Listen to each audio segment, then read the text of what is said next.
목사님하고 저하고는 형하고 하는 사이인데 좋은 것은 몽땅 자기가 갖고 어려운 것만 저렇게 자기 설교를 평가하라 하면 장신대에서 25년 동안 쌓았던 그 예리한 설교 실습 시간의 평가가 충분히 정리가 될 수가 있는데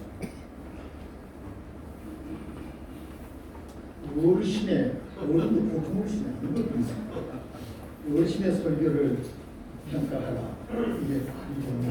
제가 요즘 며칠간 잠을 못 잤어요. 그래서요. 설교 보내준 거 다 읽고 생일도 읽고 다 읽다가는 흉년아 실수할 것 같으니까요. 목사님에게 제가 우리 이상훈 목사님을 제일 존경합니다. 목사님에게 보내는 편지를 하나 썼습니다. 그냥 읽을 테니까 참고해 주시면 고맙겠습니다. 존경하는 이상근 목사님 전 상사, 목사님이 저희를 떠나신 지 20회를 넘기고 있습니다. 목사님은 그리스도교 2000년 역사에 어디서도 찾아볼 수 없는 성경 66권과 2권의 외경까지 주석서를 남기셨습니다. 세계 교회사의 신기록을 보유하신 우리의 큰 존경과 사랑을 받으시기에 부족함이 없는 거목이십니다. 진정 우리의 자랑이십니다. 그러한 거장이 남기신 주옥같은 설교를 오늘 우리의 손에 들고 있습니다. 오늘 새롭게 목사님의 고결한 인성과 타의 추종을 불허하는 지성과 맑고 순결한 영성을 기르고 있습니다. 특별히 목사님은 유일하게도 목사와 학자, 패스토, 스칼라로서의 평생을 초질관하신 큰 오랫동을 구성하고 있습니다. 존경하는 목사님 그리고 학자님, 이 시간 저에게 주어진 임무는 목사님의 그 놀라운 생애 중에서 오직 설교에 대하여만 말하는 일입니다. 목사님이 저 섬기는 교회에 오시어 말씀의 잔치를 베푼 긴 주간 동안 얽힌 이야기들을 되새기고 싶은 충동을 억제하면서 이제 40년이 넘도록 쉼없이 흩으셨던 목사님의 설교만을 되새겨 봅니다. 첫째, 목사님은 한결같이 설교와 목회와 학습의 조화를 이루었던 분입니다. 그 많은 설교에서 받은 첫 느낌은 말씀을 연구하시는 학자의 숨결입니다. 그 숨결을 이어가고 싶어하는 후학들이 가장 우러러보는 세계를 목사님은 40년이 넘도록 시종일하게 가르쳤습니다. 둘째로 목사님은 장로교의 전통적인 성대지 설교를 끝까지 고수하신 장로교 설교가였습니다.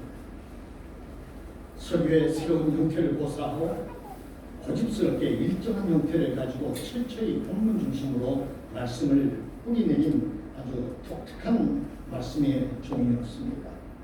셋째로 설교마다 본문에 충실한 설교 작업을 최우선으로 하셨습니다.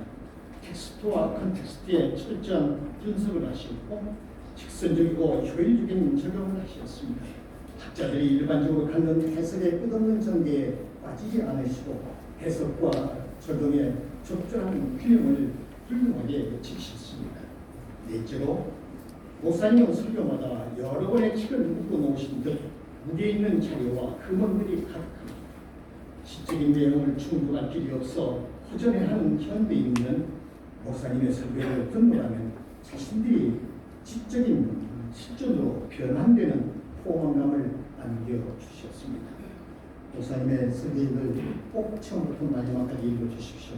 수십 권의 책을 읽은 효과를 갖게 될 것입니다.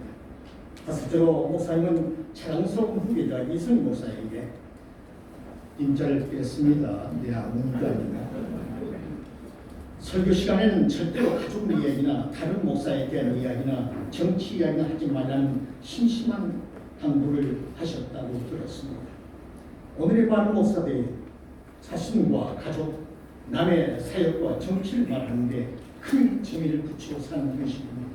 목사님의 가르침은 주님 재림하실 때까지 설교를 지켜야 할 엄격한 계명입니다. 여섯째로 목사님은 설교를 목회의 형편으로 사용한 흔적을 찾아볼 필요가 있습니다. 설교자들이 단회나 재직회에서 자신의 뜻을 관철시키지 못했을 때에 설교를 통하여 자기 주장을 펴고 설득하는 발성한 묘한 설교라는 감당이 이 시대에 가득합니다. 설교자가 지켜야 할 기본 양심을 일깨워 주시고 오늘 보여주시며 감사합니다. 7절로 목사님의 설교에는 잡다한 이야기들이나 불필요한 문장이 전혀 없습니다. 회중들의 감성을 움직여보려고 값싼 예화와 만담이나 세상 이야기를 가지고 울리고 웃기려고 진땀을 빼는 설교와는 확연히 다른 설교 세계를 보여주셨습니다. 목사님 평소에 유머를 많이 사용하면 사고의 깊이가 없어진다고 가르치셨던 말씀은 지당하십니다. 8절로 목사님은 설교자가 주어가 되는 주의 이름으로 축원합니다. 할 줄은 믿으십니다. 하기를 바랍니다와 같은 표현을 하고 아멘을 유도하는 설교의 탈선을 흠치도 보여주지 않으셨습니다. 목사님은 오직 말씀만을 들려주려는 충동이 누구보다 강한 설교자였습니다. 꼭 설교를 보시면서 그렇게 주의 이름으로 축원합니다. 아멘이 있는 걸 도와주십시오. 없습니다. 결론적으로 목사님의 설교는 언제나 오늘의 본문을 통하여 하나님이 무엇을 말씀하시오, 그 말씀의 뜻은 어떤 것이고 그 말씀이 필요한 현장은 어디라는 것을 들려주는데 설교에 온 정신을 쏟아부으셨습니다.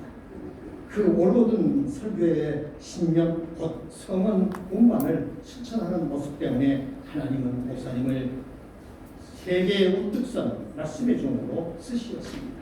그래서 언제나 목사님의 설교를 듣는 회중들은 진지했습니다. 한 번 듣고 흘러버리기에는 너무나 아까운 내용들 때문에 손에 메모지를 들고 하나님의 말씀을 경청하였습니다.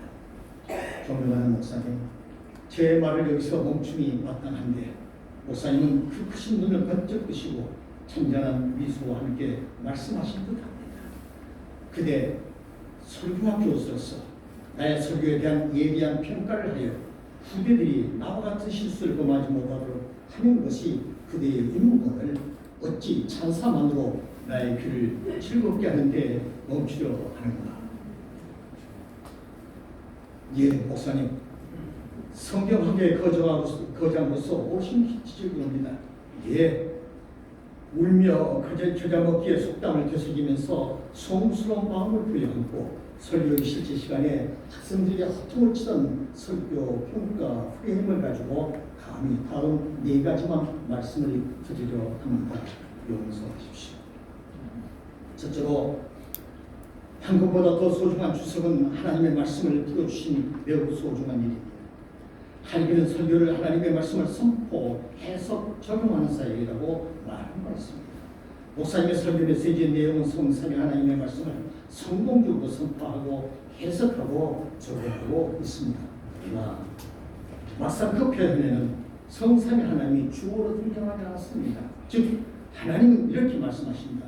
또는 하나님은 바울을 통하여 이렇게 우리에게 가르치신다는 표현이 좀 더 있었다면 얼마나 좋았을는지요. 둘째로 목사님의 설교는 해석을 위한 분석 위주로 나아가므로 성삼위 하나님과의 직접적인 만남의 감각이 약하게 느껴집니다. 설교의 현장에서 말씀의 주인이 나타나 자신을 향하여서 걸어오도록 하는 실감이 부족한 듯합니다. 본해파는 설교는 회중의 한복판을 걷고 있는 그리스도 자신이라는 말을 함지고 있습니다. 설교는 엠마오의 도상에서 들려주시던 말씀이 자신의 가슴을 뜨겁게 했다는 기록처럼 표현됩니다.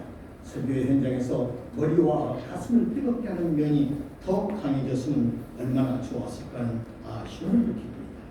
셋째로 현대 설교학에서 설교의 범주를 크게 4가지로 분류합니다. 하나는 영혼 구원의 초점 같은 패드마틱 프리칭입니다. 둘째는 66권의 말씀을 가르치는 데 주안점을 두는 디닥틱 프리칭입니다. 셋째는 정신과 육신의 병에 시달린 이들을 치료하는 데 초점을 두는 테라퓨틱 프리칭입니다.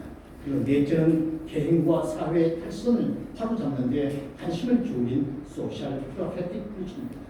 여기에 따르면 목사님의 설교는 주로 2번째 범주인 말씀을 풀어주고 현정화시키는 교훈적인 설교에만 속해 있습니다.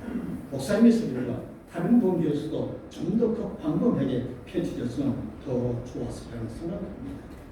넷째로 목사님의 교육을 받으셨던 시대의 우리 언어가 일본 언어의 영향을 많이 받았습니다. 그래서인지 지상인 지성인들의 언어 속에 것입니다, 것이라는 표현이 여기저기서 많이 보입니다. 이 모순은 지금도 많은 설교자들이 고치지 못하고 사용하는 문제입니다. 사실은 것이다의 사용은 소유와 추측과 위례를 말할 때 많이 필요한 용어입니다. 목사님의 설교에서 그 시리를 두면 다음과 같습니다. 하나님께로부터 생명의 공급을 기다리 받는 자가 복이 있는 자이며 의인인 것입니다. 이렇게 고치시면 어떨까요? 복이 있는 자이며 의인입니다. 또 한 실입니다. 우리의 영혼도 살찌게 되는 것입니다. 그 말씀을 살찌게 됩니다라고 고치면 어떨까요? 사랑의 본질은 바로 하나님인 것입니다.